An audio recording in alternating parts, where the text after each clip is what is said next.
Hello, my name is Alexander LaFontaine, and I'll be doing a presentation on my second sport analysis, which is kickboxing. So just to go over a few rules in kickboxing, and that we have a better understanding of the sport in general. It's a full contact sport that has tremendous requirement for both combat skill and tactical superiority. It's a typical bout, consists of 3 rounds with 2 minutes on, 1 minute of rest time in between. The only two people that are able to stop a fight would be either the ref or a physician. If the ref decides that someone needs to be disqualified or something is off, or a physician details that fighter can no longer continue, those might be reasons to stop. All bouts are evaluated and scored by 3 judges on a 10-point system. The industry standard are 8-ounce and 10-ounce gloves. While male contestants may not wear any clothing or other attire on their upper bodies, females must wear short sleeve, form-fitting tops or a sports bra. Now, there's 4 things that the judges essentially look at to give their, grade to say their score. The number of knockdowns, the cumulative effective impact on the opponent, number of clean scoring strikes, and aggressiveness. So essentially, how good the fighter is in terms of taking control of the actual fight itself, as well as, their precision, the tactics they use, and the way they're able to deal with their opponents. Now, there are a lot of what are considered foul moves that can disqualify. I'm not going to go through the entire list, but just to name a few: headbutts, groin strikes, any type of thrust at the knee joint, striking the back of the head, biting, thumbing, things of that nature, holding. These are all things that, though the actual fighter doing them may not get disqualified immediately, it is a way that they can lose points, and it could be a potential problem that could disqualify them. Now, permissible strikes are strikes that are allowed only at certain locations, so any kind of boxing strike is allowed. Spinning backhand fists to certain areas are allowed. Any knee strikes are allowed as well, but to certain areas. All kicking strikes to areas above the belt line, so no kicking, within the waist to say. Leg kicks are allowed, and in the body too, but just nothing in between. And then all kicking strike executed with the foot or shin directed to target areas, front and sides of the head, front and sides of the torso, an entire leg except the knee joint. So again, if you go straight for the knee joint, not only can you essentially break your opponent's knee, causing them an injury, but you're going to get disqualified. So that's very important not to do. And then the winner of the match is decided usually in 3 ways. There is by points, all 3 rounds, 2 minutes go on. No one is knocked out. And then the judges will decide, depending on their score, what they saw. So then there's a knockout, essentially when someone is out and they cannot continue after the 10 counts. If they do not get back up, then they're considered out. Or a technical knockout, which there's a whole bunch of ways it can be considered a technical knockout, but it's usually the ref or even the physician decide that the other person can no longer fight. Or, for example, when the athlete's corner just says that that's it, the fight's over, our fighter can't continue, and those are all considered technical knockouts or known as TKOs. Disqualifications can occur if, for example, the referee tells one of the fighters stop doing a certain thing, and they continue to do it even though they've been warned. That can be considered disqualification.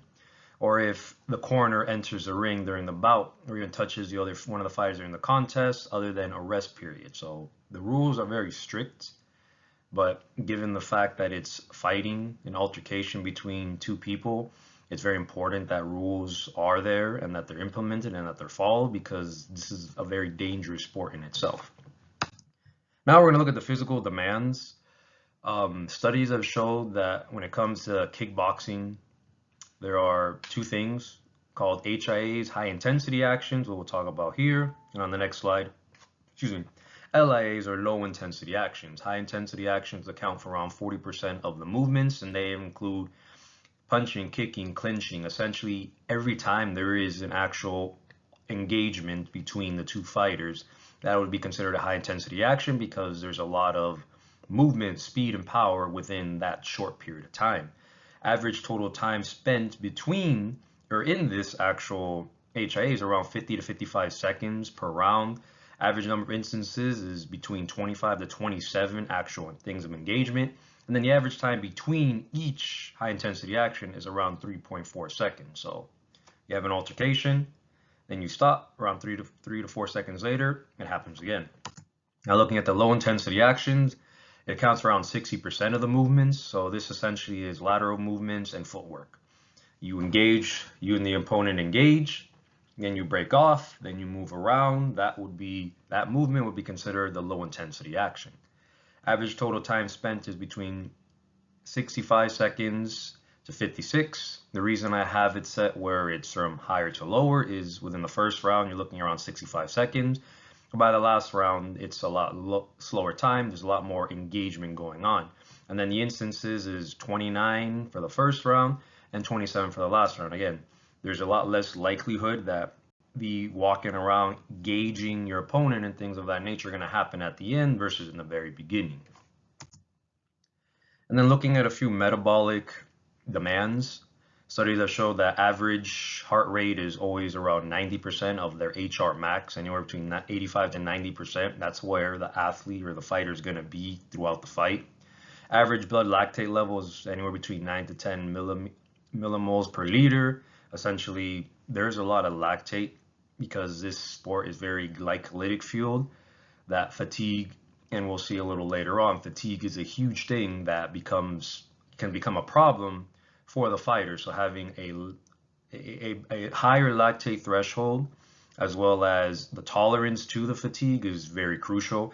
Average VO2 around 48.5, and one of the studies was looking at rate of perceived exertion, and they rated between 6 to 6.5, with the higher number being in the later round, which would make sense as you're more tired, as there's more fatigue, as a lot more is going on, then you're going to feel a lot more tired.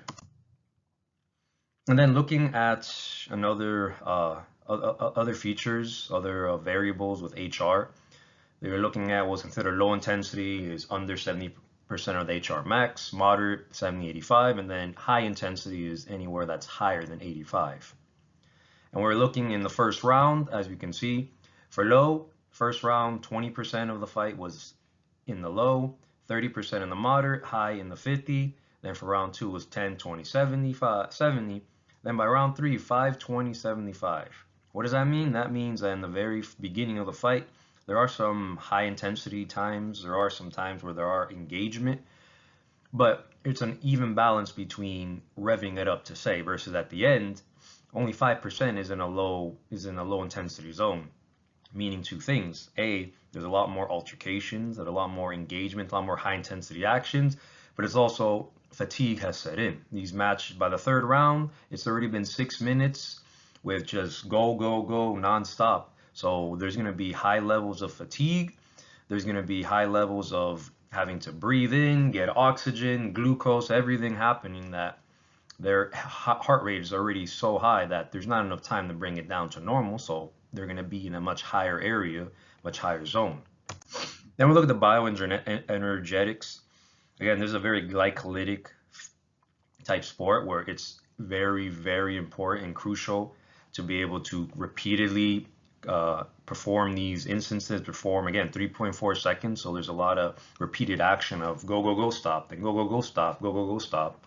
So VO2 max, having that very high is important for both lactate recycling and fatigue delay, because that lactate is going to build, and if the fighter is not tolerant to it, but at the same time able to recycle it and essentially keep it buffered where it doesn't pass that threshold, it's going to be a problem. And then increase the lactate threshold with low rest in anaerobic training. So again, a lot of glycolytic tolerance is crucial. And the delay use of the CP until later round when fatigue is high. So a lot of times there might be a winning strike, a winning kick, things of that nature. It's not always guaranteed, but there are opportunities when you're fighting where you're going to be able to do a power punch or power kick. And if you don't, you might miss the opportunity to get a win. So being able to delay the use of the creatine phosphate until that moment where you need a strike is going to be very important as well. Now we look at injuries. Studies showed average around 390 per 1,000 exposures. About almost close to 40 injuries per 1,000 minutes, with 70% being in the head and neck. So, protecting the head becomes very, very important from either punches or kicks. Legs around 26 as a number 2. Again, leg kicks are very painful. They're very effective as well. So if you're not hitting, if you're not hitting the top, the bottom is always the second place. Then we have both 70% for lacerations and around 20% for fractures as the most injuries, the highest amount of injuries. Around 47.6 of injuries are in unspecified locations, so they're not really even said where. Around 64% of the injuries are not even specified due to the type of injury. And then studies show that around 90% of TKOs results in the combatants not being able to intelligently defend themselves, which means concussions may be underreported. You get hit enough times in the head, you're not going to think properly, you're not going to act properly. So what happens is there might be actual brain damage and things of that nature.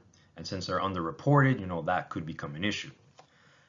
Now we're going to look at a few workouts that can be done. Here's a change of direction for acceleration with the purpose to increase acceleration while changing directions. Kickboxers do many lateral movements and require fast acceleration to not only both escape an altercation, but be fast to be able to start it. So instead of your opponent deciding when the fight is, you're able to decide when the fight is. So we have 2x5-5-5, alternating left and right, about 30 meters. You sprint 5 meters, touch the floor, change direction, sprint, touch the floor, change direction, sprint, touch the floor, rest of 1 to 30. The reason why 5-5-5 is because in a ring, very rarely is a fighter going to go 10 meters to a certain direction and sprint.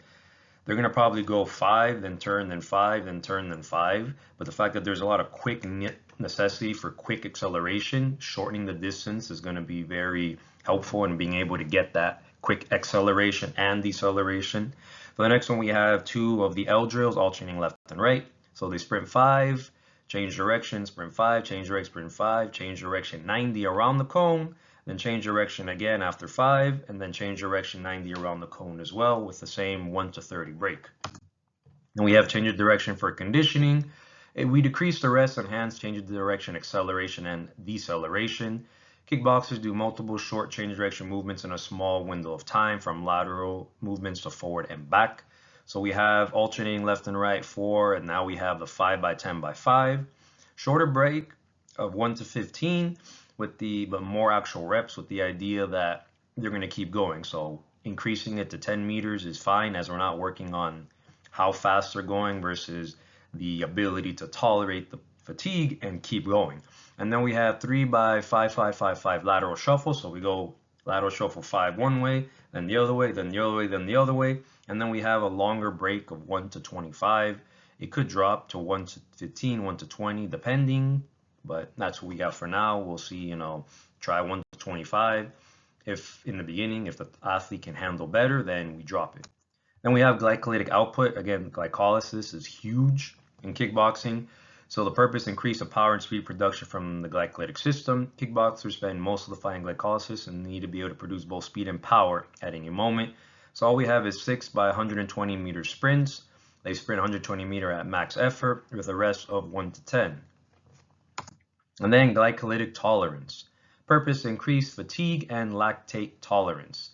Kickboxers spend a lot of time in glycolysis and so accumulate high levels of fatigue, which will need to be properly managed to perform successfully. So what do we have here?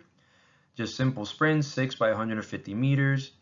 Though they sprint 150 meters at max effort, we want to increase the amount that they're going at max effort, and the rest is only 1 to 5.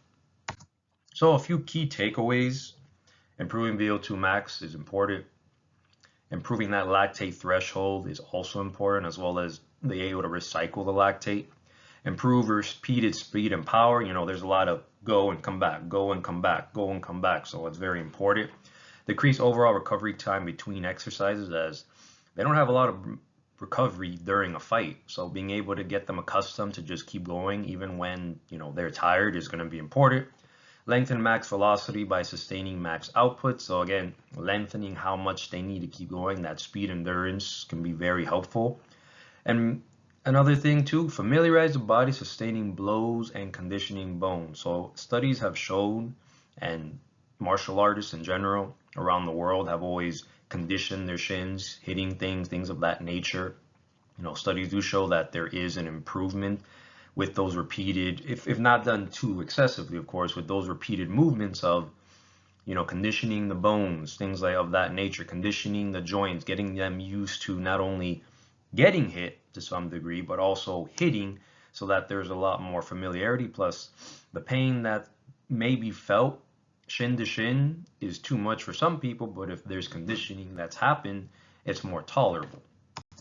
And now just a short quiz so we have a better idea of what we learned.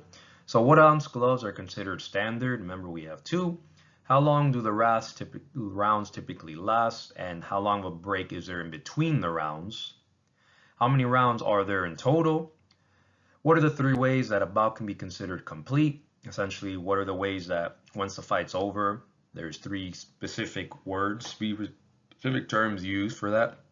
Which two ways do not require the time to finish? So what are some examples of HIA, so high intensity action movements? What are some examples of low intensity action movements? Which two areas are more common for injuries? Remember, there's two common places. And which are the two most common types of injuries?